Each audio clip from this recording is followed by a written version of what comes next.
Welcome to the Labyrinth. I am your host, Pratham Pada. If you find our podcast useful, please hit the subscribe button. My guest today is Agyat, which is his adopted name. And Agyat literally means unknown or undiscovered.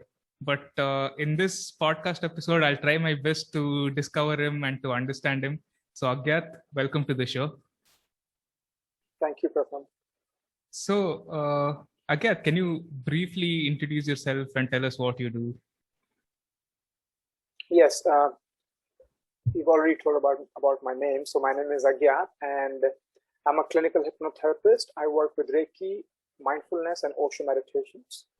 And I offer these services in 3 ways: in the form of individual sessions, retreat forms, and workshops in Goa, both in Goa in person and also online. And I've been doing this for 5 years now. Okay. So how did you discover Osho and his teachings? I was going through a tough time of my life back in 2012 November, and I was depressed for almost 8-9 months, and I was looking for a way out. And I looked at alternative healing modalities. I thought that yoga could be answer to my problem. Many people who are living a stressful life, they have some idea that meditation or yoga can help them. So in the same way, as a normal person, I also thought that yoga or meditation could be helpful, but I didn't know where to start. So one day I was just talking to one of my friends, and he told me that his dad is a big fan of Osho, and his dad has read hundreds of books by Osho. I had heard of him, but I didn't know that Osho's main teaching is meditation. I had no clue of this. So he talked about him. So I downloaded one of his books in PDF format, and I read about it, and I couldn't stop laughing. So then I looked him up on the internet. I knew that he has a commune in Pune. I looked at the programs that they had available. There was one program which was work as meditation. I signed up for that. And I appeared there in the month of August, and then I stayed there for 18 months. And that was life-changing. So everything started. Okay. So how were you before that? And would you say that this spiritual journey transformed you as a person? Yeah, I would say spirituality is a lifestyle. It's not about isolating yourself from the marketplace, because life is challenging and life would produce different challenges every single day. So spirituality or meditativeness gives you the ability to tackle and handle those challenges in a relaxed, open, aware, in that way. So before coming in contact with Osho, I was living in Dubai. I was in the marketplace. I was very ambitious, running for money, wanted to become a rich guy, very competitive, all of those things that every other individual has. And after coming in contact with him, I learned about meditation. I learned about how to live fully. Usually when we are chasing a goal in the future, we don't live in the present. We aim for that goal, and we think once we achieve that certain amount of money, our life would be happy and everything will be all right. True. And the moment we achieve that goal, we change the goal again. So we never really enjoy the moment. So, yeah. So why do you think the modern man is so, stressed and confused and depressed? I mean, there are many reasons. See, technology. One of the reasons is technology. Technology has its pros and cons. Technology is very good if you use Google, YouTube for educational videos and for entertainment for a certain period of time. But if you get stuck with YouTube and Google and the internet for 12 hours in a day for doing nothing, it's going to affect your eyes, your overall day, your energy levels. So that's where we are heading towards. So I would say it's all about getting more awareness and not getting lost into the head. So when you use any technology or your work is head-oriented work, so your energy gets stuck here. And in this era, we live in an era where most of us do no amount of physical work. We don't do anything of that we get stuff online. If you want to buy something, there's no need to walk or go to the marketplace. You just look at your phone and you order anything. This is good, but then we don't take time out for exercise, physical movement. People who do, that's perfect. We don't have enough time to spend in nature, and energy gets stuck here. And as a result of this, we have a stressful life in this era. So people need to bring awareness here and see that I'm I'm caught up here and learn some methods and ways to bring energy down from head to the body. And how do we do that? Because earlier you had also said that we are constantly focusing on goals in the future. How do we become present? See, learning about this, one way is questioning these things and looking at your life, because mind, so ordinarily when we live our life, mind promises us that, Agyat, the moment you get 10 lakh rupees or a big apartment, your life is going to be happy. And then the moment I achieve that 10 lakh rupees, I never question the mind. Have I really got what I was looking for? So looking backward and actually asking yourself that my mind promised me something, that after I would achieve this goal, have I really got that what I was looking for? So we don't do that, that question answers. We don't do that reflecting or reflection on the mind. And then we go on chasing this dream in the future, which is like, it's like a mirage. So that's one thing. So we need to learn to question it. Second thing is learning to spend time in nature. Doing some physical activities is another way to move energy from the head to the body. Another thing is understanding what mind is. So for example, when you buy a new washing machine or a new smartphone, you get an instruction manual about how to use it. But about the mind, we get no instruction manual. So understanding some fundamental principles around mind, how mind functions. So one of the fundamental principles of mind is mind always wants things that it doesn't have. The moment it has it, it wouldn't want it. It's useless. So this is a fundamental principle. Now you got to understand. Now people hear this once and say, "Oh yeah, this is amazing." But when people are listening to me, or when you're listening to anybody, you're only using your conscious mind, which is 10% of total mind. Now you listen to something only once, it does not go very deep, and it doesn't become part of your blood and marrow. 90% of your mind remains untouched. So you got to repeat this information over and over again, over and over again, over and over again, or listen to it over and over again, so it goes deeper within your subconscious mind, and you actually start seeing this in your life. When things happen, when you wanted something, like you were crazy about it, you were craving for it, the moment you got it, you didn't want it anymore. And then at the point of time, questioning it. So my mind is playing game with me. It promised me this, now I've got it, so now it's useless. So like this, you start understanding the mind. Okay. So understanding some fundamental principles of the mind, learning to use the body, using the body, dancing, walking, spending time in nature, working out, yoga, any of those things. And then another thing was introspection. I think that's the right word. So questioning your own mind. Have I really got what I wanted? I mean, it promised me to get this degree. Have I really got what I wanted? Because mind is insecurity. Another principle of mind. Mind is insecurity. Mind is a survival mechanism. It wants to make you feel secure all the time. But life is absolutely insecure. I can be the most secure person if I remain in this room for the rest of my life. But then this would be a grave. This would not really be living on the optimum. True. So what do you think are the advantages of Osho's active meditations? Like you teach dynamic meditation, Kundalini meditation. Do you think it helps us do you think it helps us to get back to our bodies? Absolutely. See, Osho has created these meditations keeping some fundamental principles in mind. So he saw people in this era being caught up in the head. So he designed active meditation. He has designed 14 active meditations, 1 hour each, and they use body as a tool, primary tool. Now, when you use the body intensively for 40-45 minutes, your body gets prepared for relaxation. It's just a fundamental principle of the opposite. So if you take anything on one extreme, the other extreme happens by itself. Every peak has a valley. Every day has a night. Pain and pleasure. So these are the two extremes, two opposites, but they are complementary. They create life. So in active meditation, there is 40-45 minutes of activity and 15-20 minutes of relaxation. So they go very well together. And also these methods, Osho devised them over a period of 20, 30, 40 years by experimenting with these methods on thousands of people and seeing transformative results. So he came to conclusion and he designed these methods and helped so many people. Personally, I have done so many active meditations and they've been life transforming. So a lot happens on physical level, mental level, emotional level, energetic level. A lot happens on the invisible level as well. How can you know about it? By experimenting, experiencing, and finding out for yourself.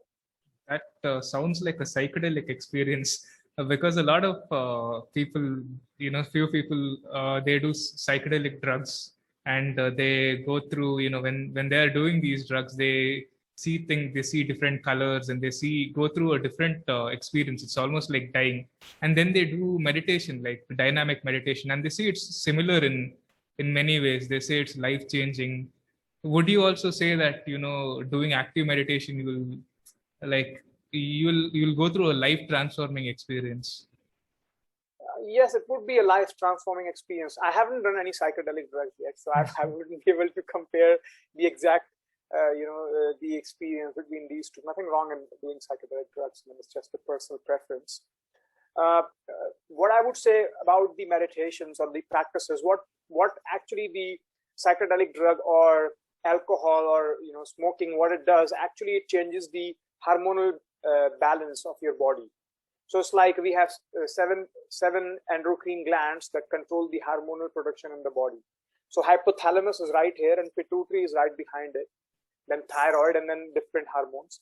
Every hormone is every gland is responsible for producing some sort of hormones. So for example, some of the mood elevating hormones are endorphins, oxytocin, serotonin, dopamine. So when you take those psychedelic drugs or you drink alcohol or any substance, they change these hormonal balance and you feel euphoric. That's one reason. Other reason is you open up. So you knock down the defense system. So mind is a defense system. With the help of the drugs, you make the mind go in a sleepy state or you knock it down. As a result of it, you become wide open. As you become wide open, you feel more, you become sensitive. Ordinary things, ordinarily what you see, it becomes more vivid. Colors become more clear, more vivid. You start seeing auras. They exist.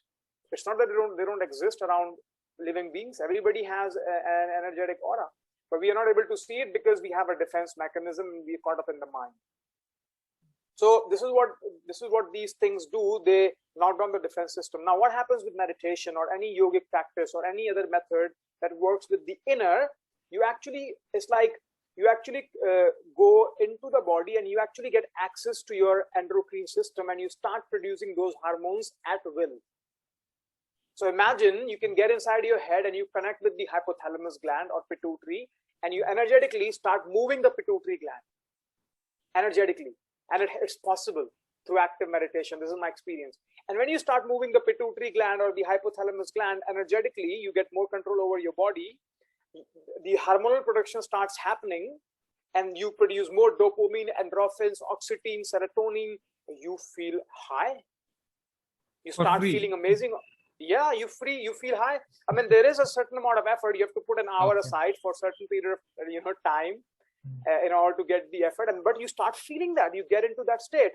However, who you are is in the background. You're feeling that on the physical level. Who you are is the vast empty space that's experiencing the euphoric state. Okay. And it's easier to come in contact with the background, that who we are, the vast empty space, from the euphoric state rather than from the miserable state. So if a person is depressed, miserable, anxiety ridden, closed, it will be difficult for that person to go into meditation. It will be easier to go into meditation from a euphoric state or happy state. So active meditation also, they work as a bridge. So you go inside yourself, in your endocrine system, you change the hormonal production and you become euphoric, you become open, you become ecstatic. As a result of it, your awareness gets heightened. Relaxation is also easy when you're open and happy. It's difficult when you're contracted and closed. When you're worried, anxiety ridden, it's difficult to be relaxed. But to get to this state of mind, do you think we need a lot of discipline? Little bit of discipline, not a lot of discipline, but just an hour every day. That's it. So for somebody who's new, just commit yourself for 1 hour every day for 1 to 3 months. One meditation practice, any active meditation, just 1 hour a day. That's enough. I mean, if you look at if you use iPhone or any other Android, just put a screen timer and look at how many hours we spend how much screen time we have on the phone, and look at the productive time. Every time we check Instagram and we put it back, if you accumulate, it'll come to more than 2-3 hours. So just a little bit of commitment. Now, what happens when I talk about commitment or discipline? People don't get inspiration for this. To do this journey by yourself is slightly more challenging and difficult. That's why I have this Sunday program where we come together, we meditate together. I have free retreats on Instagram where people come and they actually get into a habit where they get a community. The habit is there. If they can't do it by themselves, they see, okay, 10 people are coming, I can also join in. So they get some inspiration. I'm also going to start Osho Meditation Week, where we come and we do one meditation once, every day. We meet for an hour, 9 to 10. So people get the habit. And then once you get the state of that, the taste of that euphoric state, then you do it for yourself, by yourself.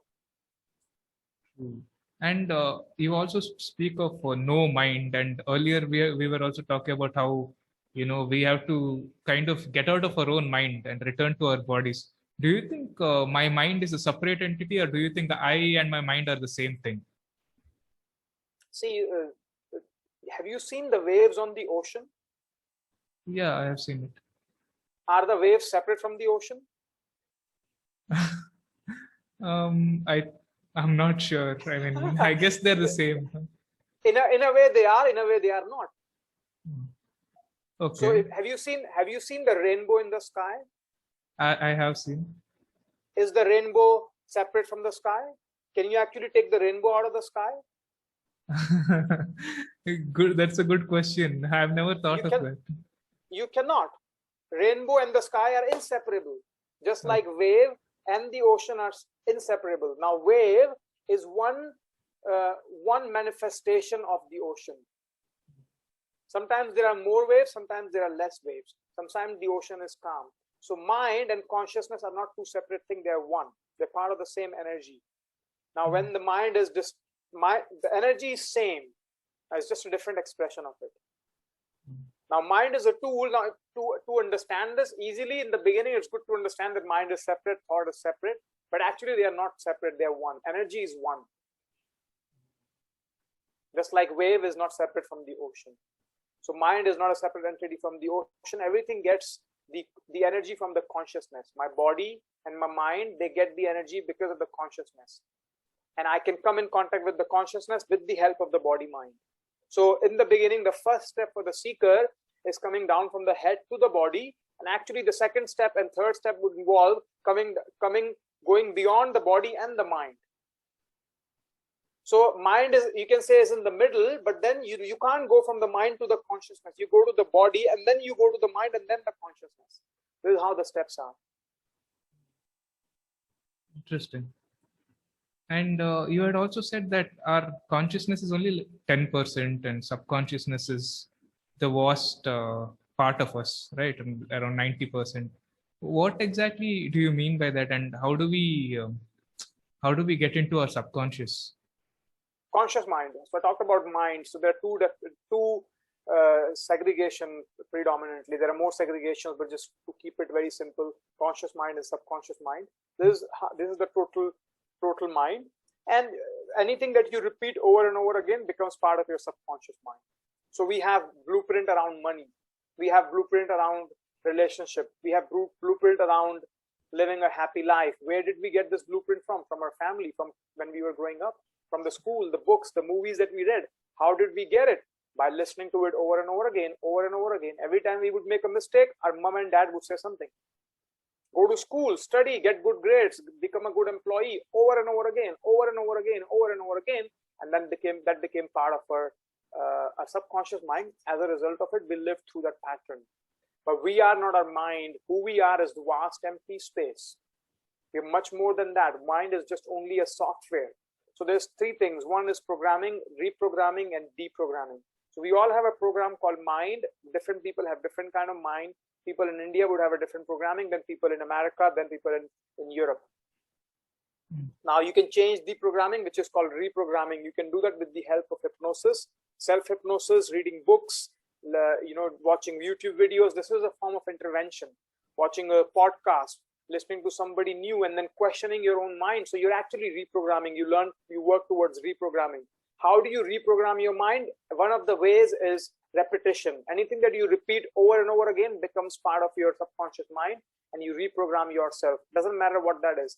Every statement is neutral in itself.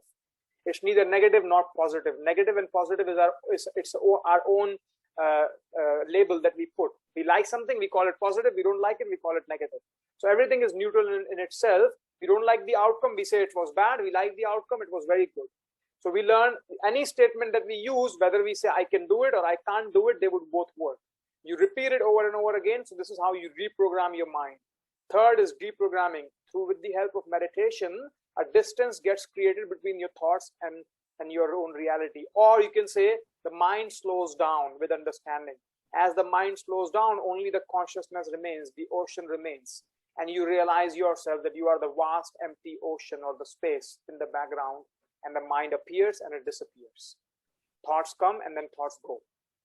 So in that state, you actually come in contact with your true nature, which is consciousness, which is always in the background.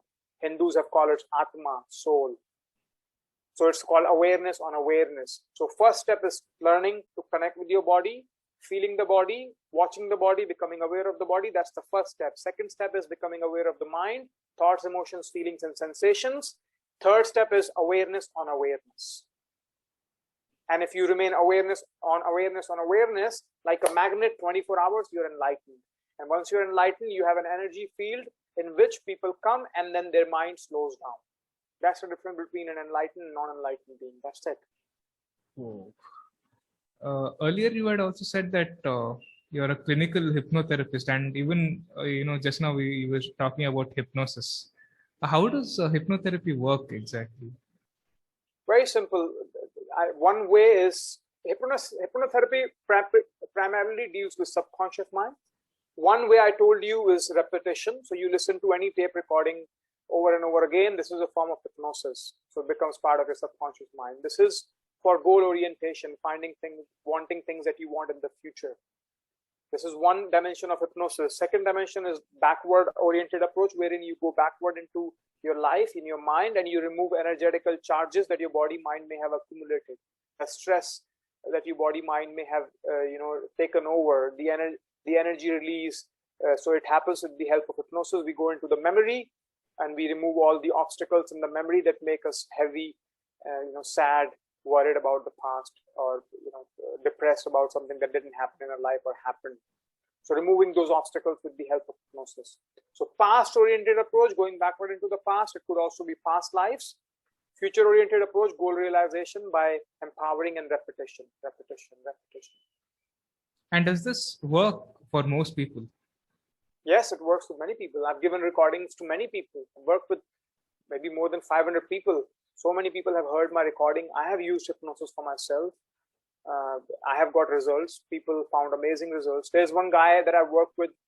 He lives in America, and he decided to do a solo trip of kayaking from California to Hawaii, and nobody has ever done it.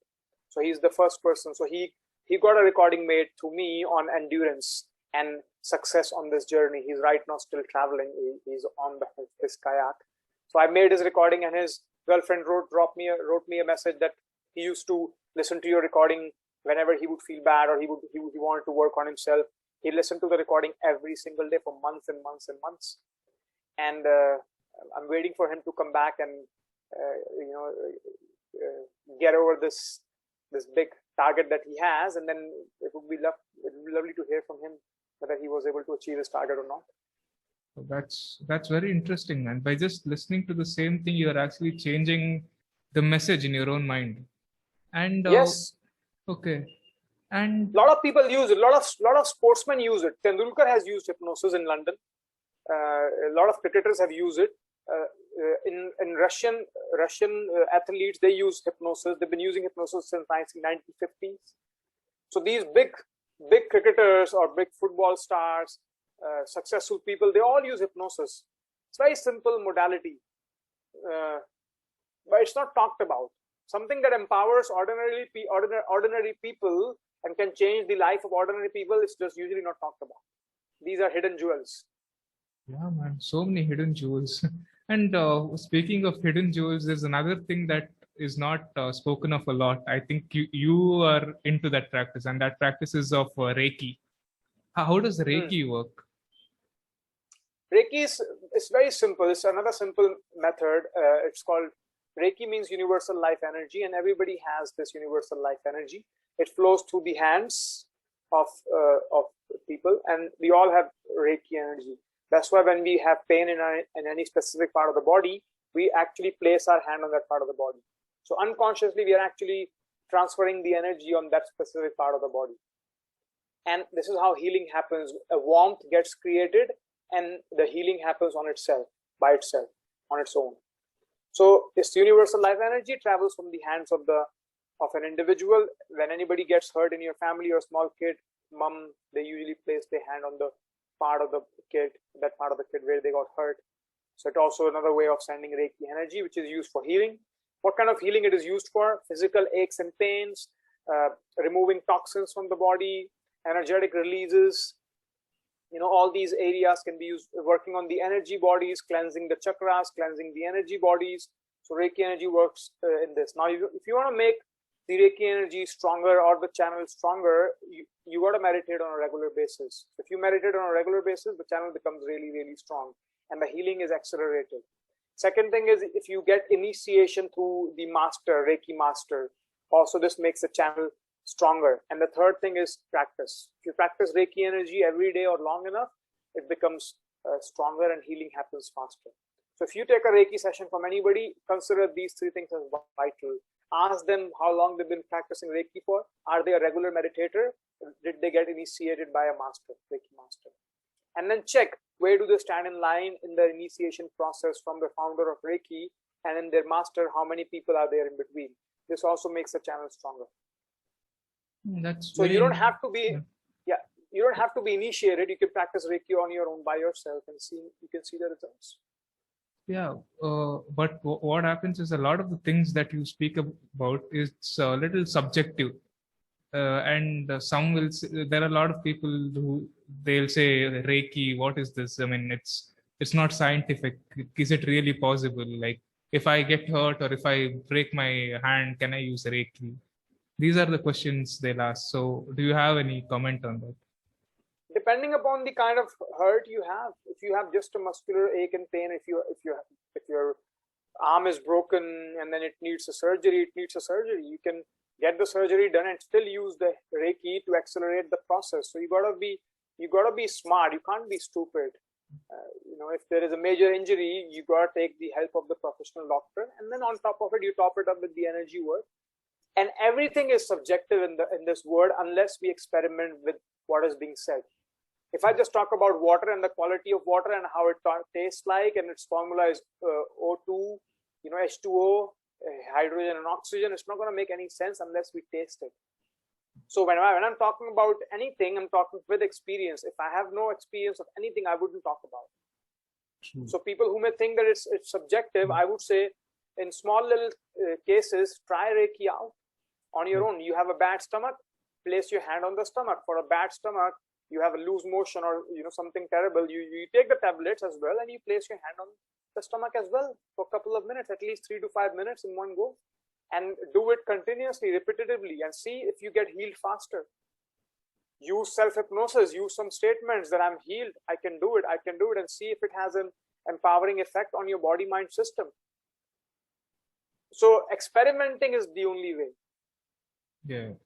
I mean, I think these are things that I want to experience first, and then then I'll be able to make a better comment on that.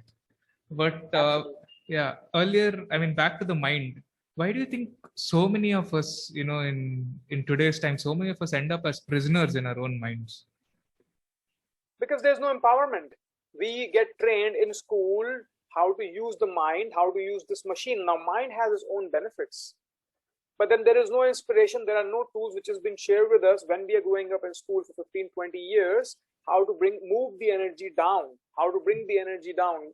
So if you look at Tibet, right now Tibet has been taken over by China, but yeah, in the past, every family has to give one person to the monastery so that they can become monk.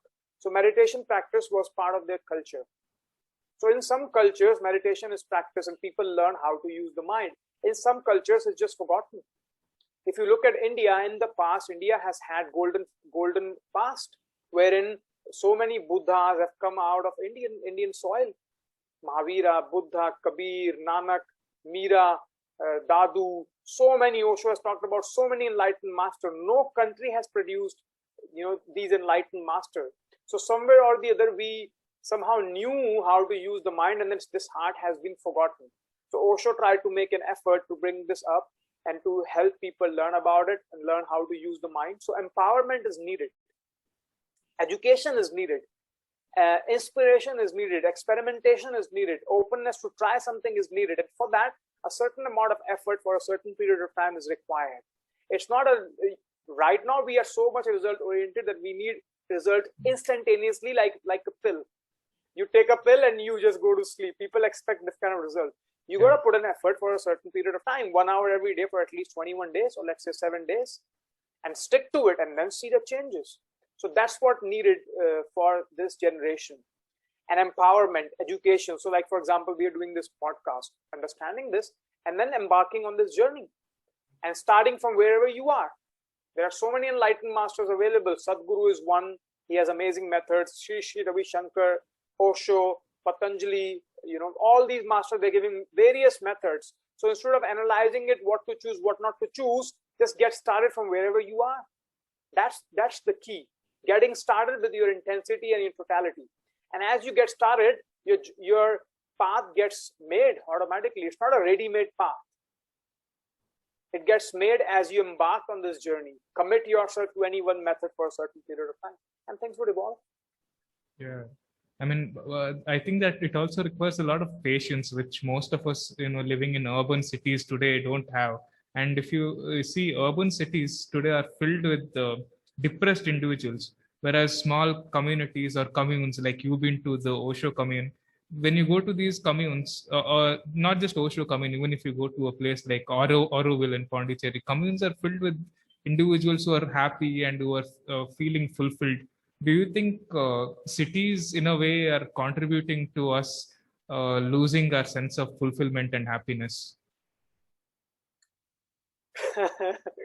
I mean, cities have their own advantages and disadvantages.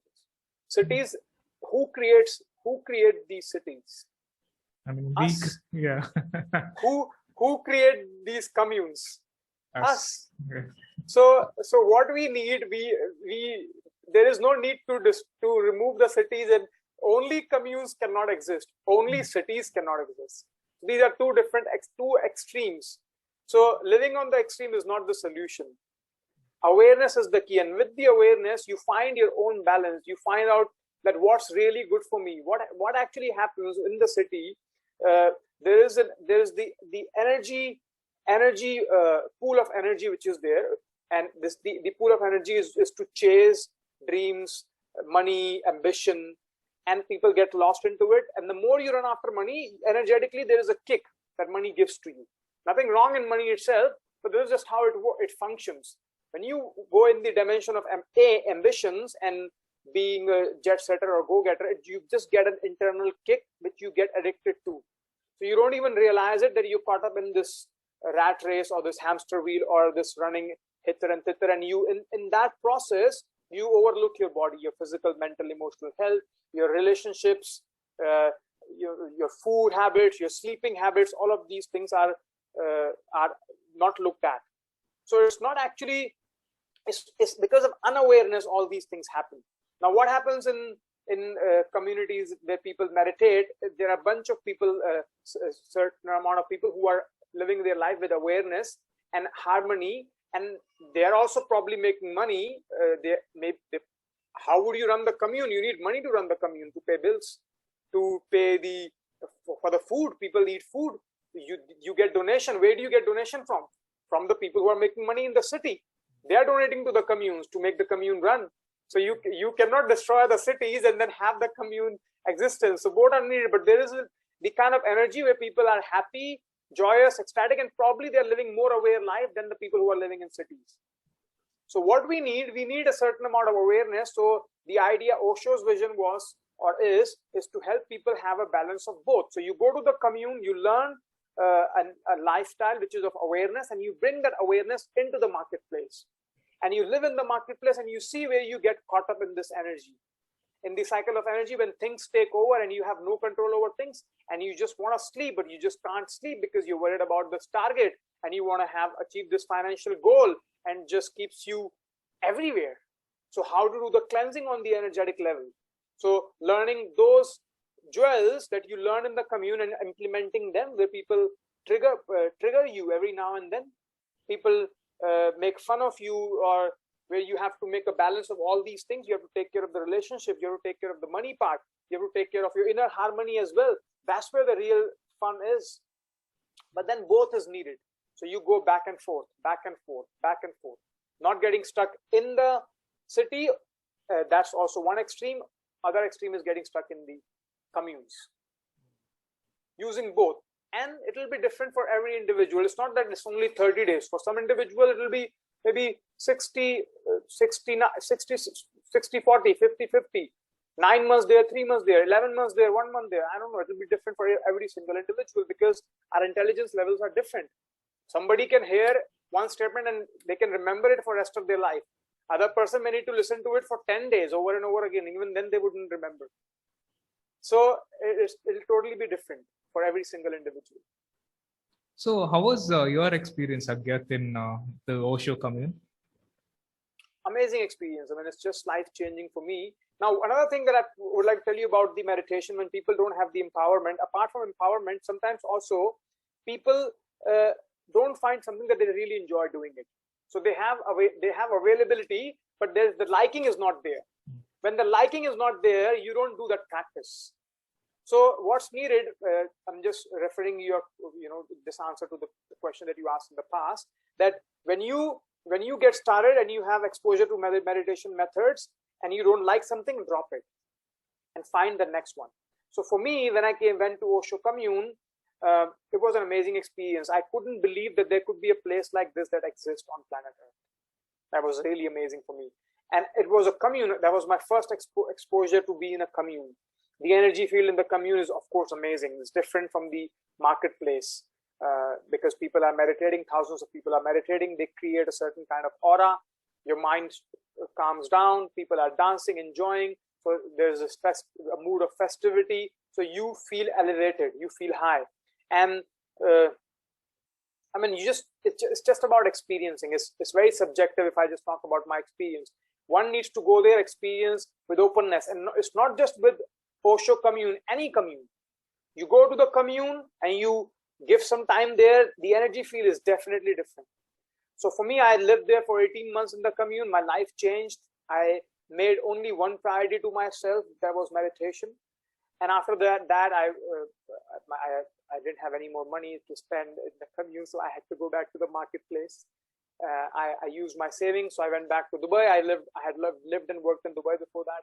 I struggled in Dubai. I was in a corporate job and I hated my job to the core.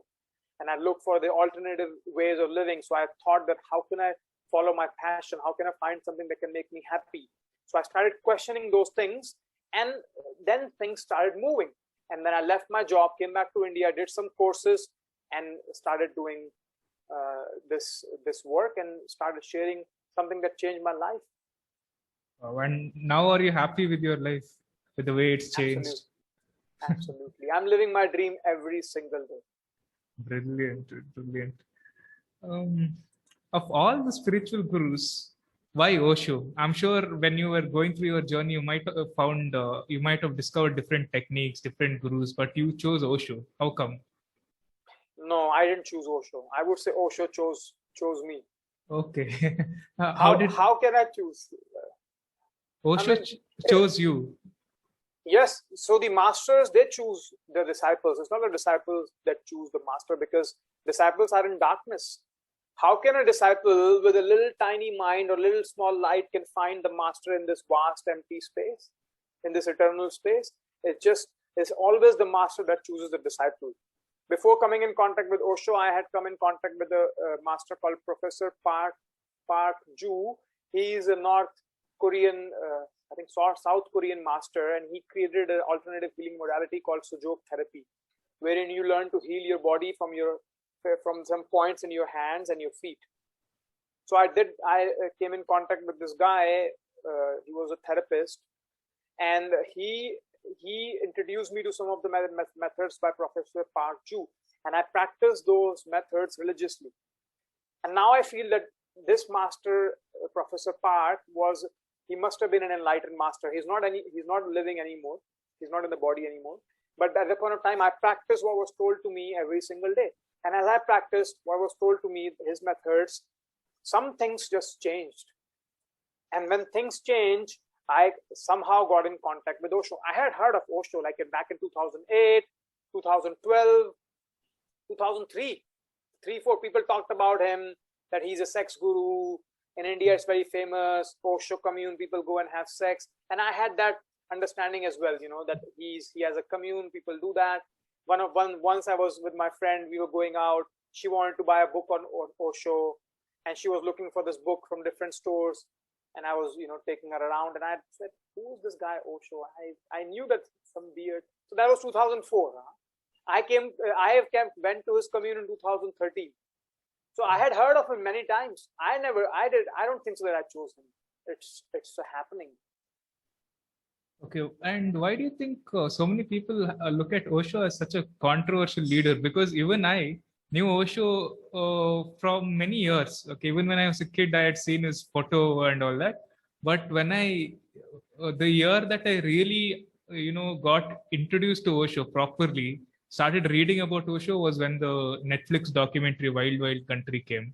So I think a lot of people have this wrong idea on Osho that he's a sex guru, like you said. Why do you think people think of him in a negative way? I mean, I can only make some assumptions, some guesses. I don't know exactly what's the reason. I'm sorry. It's just the marketing. Right now, if I talk about Baba Ramdev, what's the first thing that comes to our head? The yoga and Patanjali products. That's the first thing that comes to our head. Baba Ramdev, yoga. So in the marketing, the association happens. And when you're new, the association is very important. So at that point of time, when he must have been new, there would have been some people who were against him. And they just marketed him in a certain way. I would say for me, Osho is meditation and love. And I have lived him. But yeah, 10 years ago, if you had asked me, probably I would have said, yeah, I've heard of him about sex. So if he would have been Osho is equal to sex. But not those people would know about that Osho is equal to meditation and life transforming meditation methods. So this marketing happened 20, 30, 40, 50 years ago. And once people have a mindset, they just have a mindset.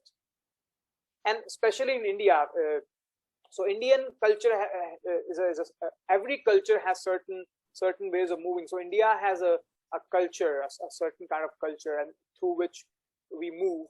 Different countries have different culture. At that point of time, back in 1970s, even if he was considered to be a sex guru, Westerners would still come to him, because Westerners have a different understanding about sex than in Indian culture or in the East. It's a different understanding.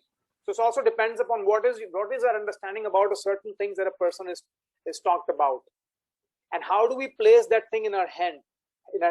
Do we place that thing in a gray area or in a negative area or a positive area? And depending upon that, we would make our judgment.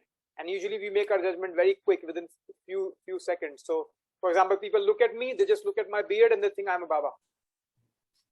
So the identification of the beard with the Baba is very close. In the split second it happens. Teaching meditation, long beard, he must be a Baba or a guru. So this is how the mind functions. So mind loves to live with judgments and preconceived notions. So when you work on the path of meditation and awareness, you learn to actually start to question your own mind.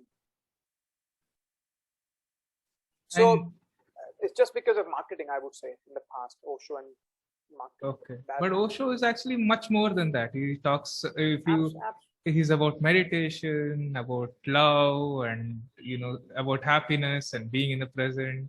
But people, I think, they have to get used to that. They are, at least they need to do more research on Osho.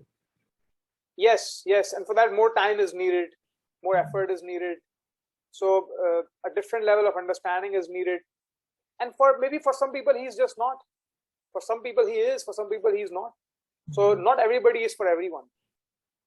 Even now, I feel like I don't know Osho enough. Like, what do I do if I want to learn more about Osho and benefit from his teachings?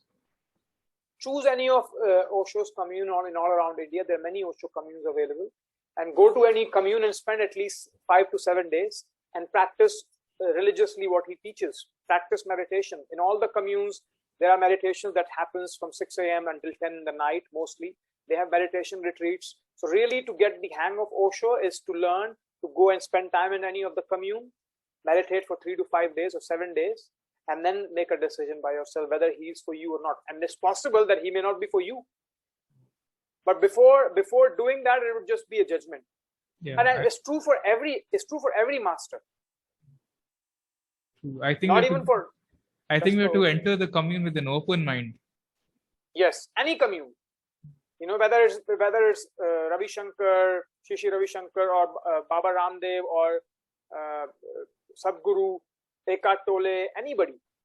You gotta go expose yourself to the teachings for 3 to 5 days or 7 days with a non-judgmental attitude, with the openness, and see the results on your body, mind. Connect with this, do some introspection, and look at it, and then make a judgment, make a decision. This would be the right way, and this is what I follow. I don't listen to what people talk about anyone. So if anybody would talk about you, I would rather want to meet you in person and make my own judgment. What kind of person you are, instead of listening to from other people that Pratham is this or that, because that'll be unfair. Exactly. Yeah. And lastly, what are your future plans, and do you have any upcoming projects after this lockdowns and pandemic is over? I have no future plans. We already have some retreats in place, online retreats, free sessions on Sunday, and we keep introducing some tasters, some new events to people where people can join for free and get an experience of Osho via online platform. So that's what it is right now. No future plans, no such plans. We are already living our plans. Whatever is there, we're already out there on the Instagram page. Whatever is available is there. If something comes up in the future, it's going to come up. Right now, all our services that we offer is being showcased. Yeah. So nothing which is kept hidden, or no plans to grow. You're already living a brilliant life. It looks like that, Agyat. Yes, life has been good. Yeah. Yeah. Thank you so much for being on the podcast. This was a pleasure. Thank you very much, Pratham.